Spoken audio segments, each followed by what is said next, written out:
Hi guys, welcome back to another book review. Today we're going to talk about Win or Loss by Patricia Briggs.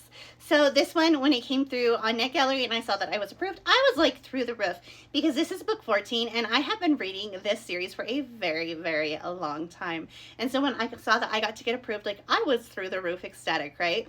Like through the roof ecstatic. And it's kind of shocked because, as a lot of people know, I, up until recently, was doing ARCs mostly from indie authors, and then I found out about Net Gallery, and I'm like, I'm going to check out Net Gallery. And unfortunately, I don't have a big review base on Net Gallery. Like, you guys know that I review hundreds of books. Anybody I've reviewed books for knows I'm really reliable.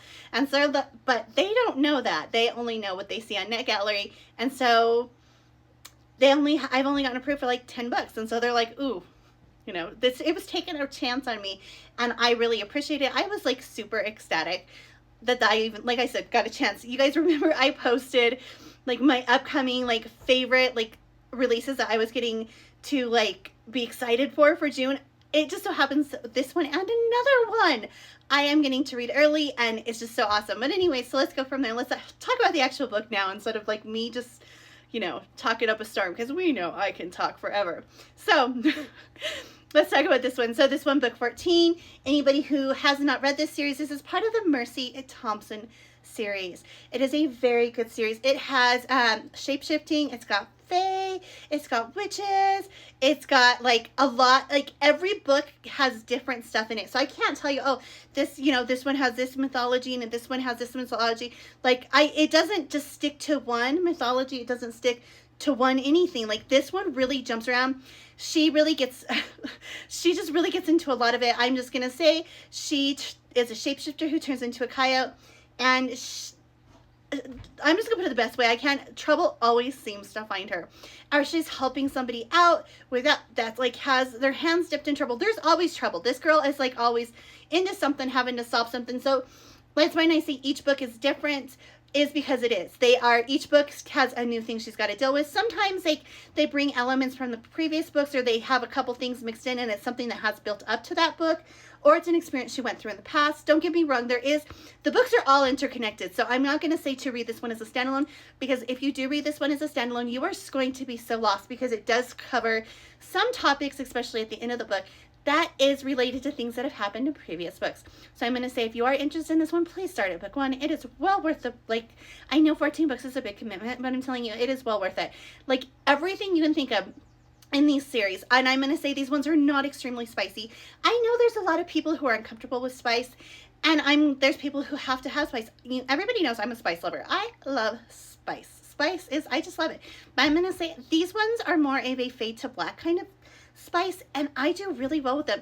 You know, when a book is so good that it absolutely does not really need the spice because it's so good, you don't need the spice. It doesn't need it. This is going to be one of those series. Do not get me wrong, there's going to be romance in it. There is going to be some adult topics, some adult conversations, but it's just not super spicy. Really, the book doesn't even focus really heavily on the romance. Don't get me wrong. It does focus on a romance. It does have a lot of the issues that come up in the romance, but the book really focuses on the trouble she gets into. And I'm just going to tell you, this girl, like I said, she gets in all kinds of trouble. That's just the best way to put it. With the fae, with the witches, with other shapeshifters, with vampires. I forgot to tell you there's vampires in it.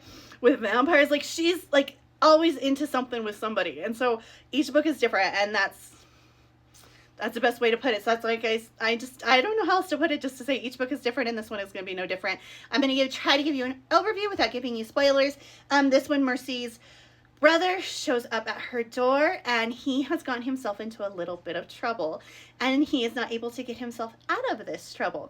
And so she naturally is going to go into diving headfirst in there to go get him out of trouble, and she finds herself in a really cold, dangerous situation that, and you know, of course, her life is always in danger too. That's something that's typical, but she's going to try to fix it, and she's going to try to get into it, and she's going to get involved, and there's going to be fae, and there's going to be vampires, and there's going to be folklore, there's going to be mythology, all of that. There's going to be like her own personal struggles. There is so much that goes on in these books. They are so complex. So I'm going to say this one, like I said, this is one of my favorites. I really love this series. There is series that I will always go back to regardless how many books are out, and this is just one of them. We've talked about some of them. This is one of them. This is one that you actually do not hear about this series a whole lot on Book Talk and Bookstagram. I'm not quite sure why, but there's like this author and a couple other authors, like this series of Mercy Thompson one.